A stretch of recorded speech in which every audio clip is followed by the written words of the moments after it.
அதனால் ஒரே ஒரு உண்மையை சொல்லிவிட்டால் நமக்கும் பயமில்லை, நம் எதிராளிக்கும் நம் மீது நல்ல ஒரு அபிப்பிராயம் ஏற்பட்டுவிடும். நம் மதிப்பை அது உயர்த்திவிடும். உண்மையை மட்டுமே பேசி வரும்போது நம்முடைய தன்னம்பிக்கையும் அதிகரிக்கும். அதனால் தயக்கமின்றி ஏதுமின்றி உரக்கச் சொல். உண்மையை உரக்கச் சொல். பின்னால் வருவதை பார்த்து கொள்ளலாம். பொய்யை சொல்லி மாட்டிக்கொள்வதை விட உண்மையை சொல்லி ஒரு நாள் கஷ்டத்தை அனுபவித்து விடலாம்.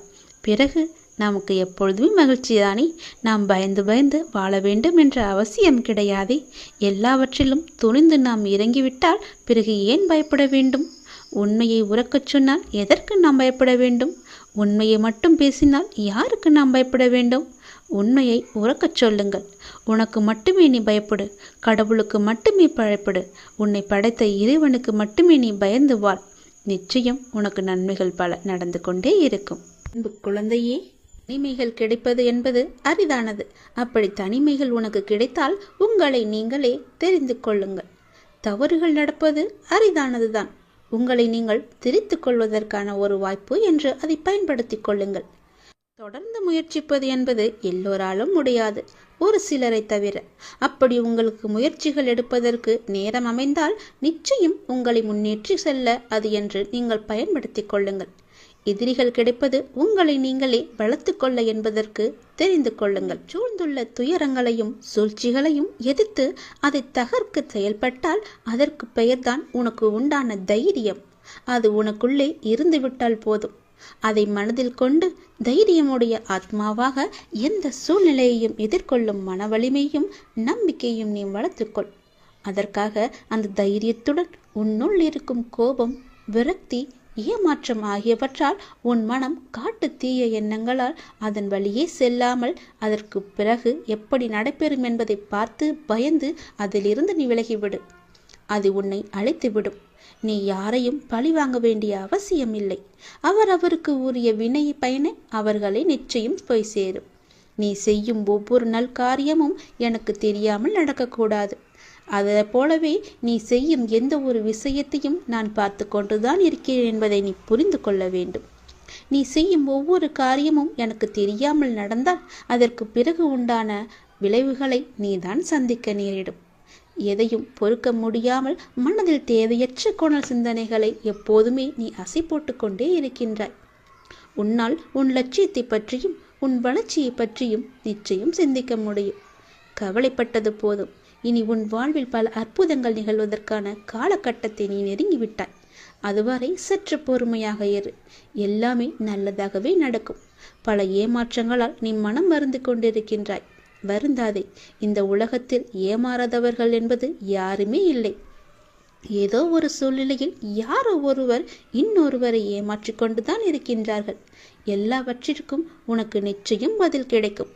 வரும் ஞாயிறன்று நீ கேட்ட கேள்விகளுக்கு எல்லாம் உனக்கு பதில் கிடைக்கப் போகின்றது. நேர்மையாகவும் உள்ளம் பூர்வமாகவும் இருக்கும் உன்னை ஏமாற்றியதற்கான அந்த தீவினை நிச்சயம் அவர்களை போய் சேரும். அதை பற்றியே உன் மனதில் நினைத்து கொண்டிருக்க வேண்டாம். உன்னுடைய வாழ்க்கையானது ஒளிமயமாக மாறும் நாள் வெகு தொலைவில் இல்லை. இது என் பிள்ளைக்கு நான் கொடுக்கும் மனமார்ந்த சத்தியம், மனமார்ந்த அன்பும் ஆசீர்வாதமும். அதனால் நீ பயப்படாதே. எங்கும் எதிலும் பொறுமையோடு இரு. உனக்கு அனைத்து நல்ல பண்புகளையும் நான் கொடுக்கின்றேன். உன்னுடைய கர்ம பலனை கழித்து வருவதால் உனக்கு எல்லாமே இப்போது தாமதமாகி கொண்டிருக்கிறது. நம்பிக்கையை மட்டும் கைவிட்டு விடாதே. என்னை நம்பு. யார் கைவிட்டாலும் நான் உன்னை கைவிட மாட்டேன். உன் அப்பா மீது உனக்கு நம்பிக்கை இருக்கிறது என்றால் நிச்சயம் உன்னுடைய வாழ்வில் பல நல்லதுகள் நடந்து கொண்டே இருக்கும். நீ எழுதி வைத்துக்கொள். இன்றே நீ எழுதி வைத்துக்கொள். வரும் ஞாயிறன்று உனக்கான பதில் நிச்சயம் கிடைக்கும். உன் கோரிக்கை நிறைவேற்றுவதற்கான முதல் படி இது. முருகனை கும்பிட்டும் துன்பங்கள் தொடர்கிறது என்று நீ கவலைப்படாதே. என்னுடைய கணக்கு வேறு. நான் வைத்திருக்கும் கணக்கு உனக்கானது. அப்பொழுது நீ யாரும் எட்ட முடியாத உச்ச நிலையை அடைவாய். இது சத்தியம், என் மீது சத்தியம். உனக்குள் நேர்மறை எண்ணங்கள் குறைந்து எதிர்மறை எண்ணங்கள் நிறைந்துள்ளதால் நீ முடிவு எடுக்க மற்றும் செயல்பட அச்சப்பட்டு கொண்டிருக்கின்றாய். நான் உனக்கு துணையாக இருக்கும் என்று எப்படி தைரியமாக முன்பு முன்னேறுவாயோ இப்போதும் அது போன்று நீ முன்னேறி செல்ல முயற்சி செய். பற்றிலிருந்து வெளிவந்து பற்றற்று நீ செயல்படு. அப்போது எது உனக்கு நன்மையோ அதை உனக்கு நான் கிடைக்கச் செய்கின்றேன். என் மீது உனக்கு நம்பிக்கை இருந்தால் நீ வாழ்வில் வரும் சிறு சிறு சறுக்களை கண்டு அச்சமின்றி உன்னுடைய லட்சியம் எதுவோ அதை நோக்கி நீ நடப்போட முயற்சி செய். நிச்சயம் நல்லது நடக்கும். என்னை எப்படியாவது இன்று வந்து தொட்டுவிடு. 10 மடங்கு அதிர்ஷ்டம் உன்னை தேடி வரப்போகிறது. தவற விட்டு விடாதே, பிறகு நீதான் வருத்தப்படுவாய். நான் சொல்வது புரிகிறதா? என்னை கும்பிட்டும் உனக்கு துன்பங்கள் தொடர்கிறது என்ற கவலை எல்லாம் இனி உனக்கு வேண்டாம். என்னுடைய கணக்கு வேறு. என் கணக்கு வைத்திருப்பவர் நான் அல்லவா? அப்பொழுது நீ யாரும் எட்ட முடியாத உச்ச நிலையை நிச்சயம் அடைவாய். உன்னுடைய கணக்கை நான் எழுதி வைத்து விட்டேன். நன்மைகள் அவ்வப்போது இடைவெளி விட்டு நடக்கும். உனக்கு சில நாட்கள் உனக்கு நன்மையாக இருக்கவில்லை என்றும் மனதில் பாரம் குறையவில்லை என்றும் என்னிடம் முறையிட்டாய் அல்லவா? அது மாறப்போகிறது. உன் முகத்தில் புன்னகை தாண்டவமாடப் போகிறது. நீ மீண்டும் புத்துயிர் பெற்றது போல எழுந்து வரப்போகின்றாய். அடுத்தடுத்து மீண்டும் எல்லா நன்மையாகவே நடக்கப் போகின்றது. ஆனாலும் நீ என் நாமத்தை கூறி ஜெபம் செய்து கொண்டே இரு. இடைவிடாது தொடர்ந்து கொண்டே இரு. அது உன்னுடைய நன்மையான நாட்களை அதிகரிக்கச் செய்யும். உன்னுடைய துக்க நாட்களை குறைக்கச் செய்யும். நான் சொல்வது புரிகிறதா? எல்லா நன்மைகளுமே உன்னை தேடி வந்து கொண்டு இருக்கிறது. எதை பற்றியும் இனி கவலைப்பட வேண்டிய அவசியமில்லை. நீயோ ஒரு குழப்பத்திலிருந்து உன்னுடைய மனமானது வெளிவருகின்றது. மீண்டும் வேறொரு குழப்பத்தில் சென்று மாட்டிக்கொள்கிறது. இது எதனால் என்று யோசித்து பார்த்தாயா? இது எல்லாமே நீதான் காரணம். வாழ்க்கையில் நிகழ்வுகள் தொடர் சங்கிலியாக நிகழ்ந்து கொண்டே இருக்கும். என்னை நம்பி இருக்கும் உன்னை ஒவ்வொரு பிரச்சனைகளிலிருந்தும் நான் அடுத்தடுத்து விடுவித்துக் கொண்டுதான் வருகின்றேன். ஆனால் நீதான் அதை உள்மனதாக ஏற்றுக்கொள்ள முடியாமல் தவித்துக் கொண்டிருக்கின்றாய். இன்னும் என் பிரச்சனை முடியவில்லை என்ற கோணத்திலேயே நீ என்னை பார்த்து கொண்டிருக்கின்றாய். உன் மனம் ஒன்றிலிருந்து மற்றொன்றை கண்டு குழம்பி தவித்து போகின்றது. இதுவும் சரியாகும். விரைவாகவே எல்லாமே சரியாகும். நான் உனக்கு துணை இருக்கிறேன். கவலைப்படாதே. எல்லாம் நல்லதாக நடக்க நான் உனக்கு ஆசிகள் வழங்குகின்றேன். இன்று என்னை எப்படியாவது வந்து பார்த்துவிடு அல்லது தொட்டுவிடு. 10 மடங்கு அதிர்ஷ்டம் உன்னை தேடி வந்து கொண்டிருக்கிறது. தவறவிட்டு பிறகு வருத்தப்படக்கூடாது. உனது துயரங்கள் எல்லாமே விரைவிலேயே ஒரு முடிவுக்கு வரப்போகிறது. தேவையில்லாமல் உன்னுடைய கண்களை நீ கலங்க வைக்காதே. மகிழ்ச்சியாக இரு. நான் இருக்கும்போது எதற்காகவும் நீ கலங்கக்கூடாது. என்னை மீறி எதுவும் நடக்கப் போவதும் இல்லை. உன்னை நான் தேர்ந்தெடுத்து நான் வசிக்கும் இடத்திற்கு வரவழைத்தேன். எப்படிப்பட்ட சூழ்நிலையில் நானும் இருப்பேன் உன்னுடன். கலங்காதே. இன்னும் 1 மணி நேரத்தில், நிச்சயமாக இன்னும் 1 மணி நேரத்தில் உனக்கான நல்ல செய்தி தேடி வரும். என்னை நம்பு. முழுவதுமாக நம்பு. என் வாக்கு என்றுமே பொய்யாகாது. எந்த சூழ்நிலையிலுமே நான் உன்னை பொய்யாக்க மாட்டேன். உன்னை கைவிடவும் மாட்டேன். நம்பிக்கையோடு இரு. உனக்கு என்ன வேண்டும், எது வேண்டும் என்று எனக்கு தெரியும். எல்லாமே என்னிடம் இருக்கிறது. உனக்கு வேண்டியதை நான் கொடுக்கப் போகிறேன். உனக்காகத்தான் நான் காத்து கொண்டிருக்கிறேன். எப்போது என்னை முழுவதுமாக நம்ப ஆரம்பிப்பாயோ அந்த நொடி முதலே உனக்கான நல்ல காலம் பொருந்துவிடும். கவலைப்படாதே. உனக்கு இப்போது மாயை என்ற வலை, கருமா என்ற துன்பம் உன்னை துரத்தி கொண்டிருக்கிறது. அதிலிருந்து விடுபடுவதற்காகத்தான் நீ என்னை நம்பு என்று சொல்கிறேன். நீ என்னை நம்பினால் உனக்கு நிச்சயமாக 1 மணி நேரத்தில் நல்ல செய்தி உன்னை தேடி தானாகவே வரும். உன்னை இன்று நான் வழிநடத்தி செல்லும் ஆசானாக நான் இருக்கிறேன். உனக்கான நித்தியப்படி வழங்க நான் சற்று தயங்கி யோசித்து நின்றால் உனக்கு என்னாகும்? என்ன நடந்திருக்கும்? சற்று யோசித்துப்பார். நீ கேட்டு நான் செய்ய வேண்டிய அவசியமில்லை. எந்த சூழ்நிலையிலும் நீ கடந்து வந்த பாதையை மட்டும் நீ மறக்காதே. நான் இருக்கிறேன் என நம்பு. கலங்காதே. உனது கண் முன்னால் நான் அமர்ந்து கொண்டிருக்கிறேன். உன்னுடைய செயல்களில் மாற்றத்தைக் கண்டு என்னை முழுமையாக ஏற்றுக்கொண்டு என்னை நீ காண துடிப்பாய். அப்போது நான் உன் கண் முன்னே தோன்றும் போது உன்னால் பேச முடியாமல் கண்களில் ஆனந்த கண்ணீர் வழிய நீ வாயடைத்து போய் நிற்பாய். உனது கிரகத்தில் நான் வாசம் செய்யும் போது எதற்குமே நீ கலங்காதே. நான் இருக்கிறேன். அனைத்திலும் இருந்து நான் உன்னை விடுவிப்பேன். நல்லதே நடக்கும் உனக்கு. உனக்கான எல்லா நல்லதுகளையுமே நான் நடக்க வைத்து உன்னை உயர்த்தி பார்க்க போகிறேன். உனக்கு வேண்டியதை செய்ய நான் இருக்கும்போது எவரிடத்திலும் போய் நீ நின்று கொண்டிருக்காதே. உனது தேவையை பூர்த்தி செய்ய யாசகம் பெற்று உனக்கு தருவதற்கு காத்திருக்கிறேன். நான் இருக்கிறேன் நிழலாக. என்றுமே உனக்காக. என் வார்த்தையை நம்பு, நம்பிக்கை வை. வாழ்வில் உனக்கான தேடல் நிச்சயம் கிடைக்கும். அதற்காக உன்னுடனே நான் துணை நிற்பேன். நீ எதற்குமே கலங்காதே. உன் தேடல் எதுவோ அதை நோக்கி நீ பயணப்பட்டு கொண்டே இரு. என் துணை நிச்சயமாக உனக்கு இருக்கும். உன் கண்ணில் வடியும் கண்ணீரை துடைக்க நானே வருவேன். நானே உனக்கு துணையாக இருப்பேன். நீங்கள் சற்று திரும்பி பாருங்கள். உங்களை கஷ்டப்படுத்திய நாட்கள் எல்லாம் கற்றுக் கொடுத்த நாட்கள் என்று உங்களுக்கே தெரிய வரும். அத்தகைய அனுபவங்களை சேகரித்து வையுங்கள். இனி வரும் நாட்களில் எச்சரிக்கையோடு செயல்பட அதுவே உங்களுக்கு உதவியாக இருக்கும். கவலைப்படுவதற்கு காரணங்களை தேடாமல் ஒவ்வொரு நிகழ்விலும் உள்ள யதார்த்தத்தை எண்ணி மகிழ்ச்சியாக இருக்க பழகி கொள்ளுங்கள். எந்த சூழ்நிலையிலும் முயற்சியை மட்டும் கைவிடாதீர்கள்.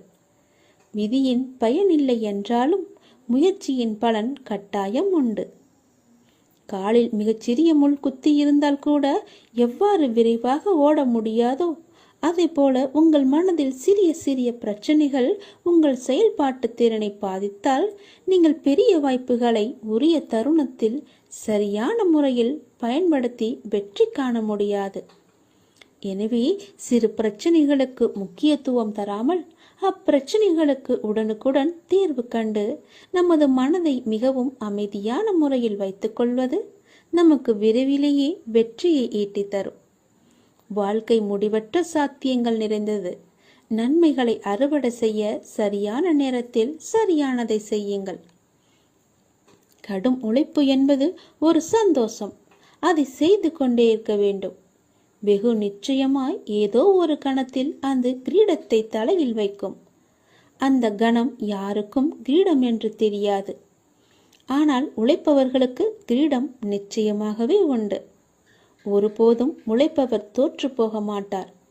உழைப்பவருக்கே உழைப்பின் அருமை தெரியும். ஆகவே உழைப்பதை ஒரு வைராக்கியமாக கொண்டு உழைத்து வெற்றி பெற்று நீங்கள் வாழுங்கள். இந்த அப்பாவின் துணை உங்களுக்கு எப்போதுமே இருக்கும். என் அனுக்கிரகத்தால் இந்த பிறவியில் என்னை நீ ஆராதித்து கொண்டிருக்கிறாய். அப்படி என்னை வணங்கும் அவகாசம் உனக்கு கிடைத்ததே ஒரு பெரிய யோகம். நீ இப்பிறவிக்கு சாட்சி. நான் உன் பூர்வ ஜென்மங்கள் அனைத்திற்குமே சாட்சியாக இருப்பேன்.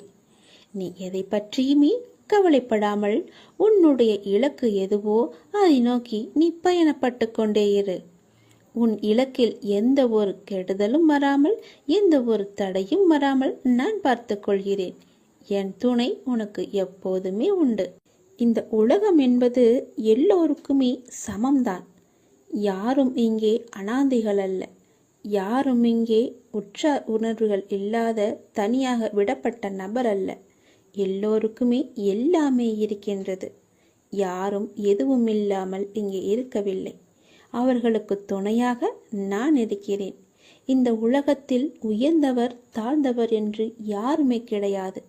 யாரும் ஏழையும் அல்ல, யாரும் பணக்காரரும் அல்ல.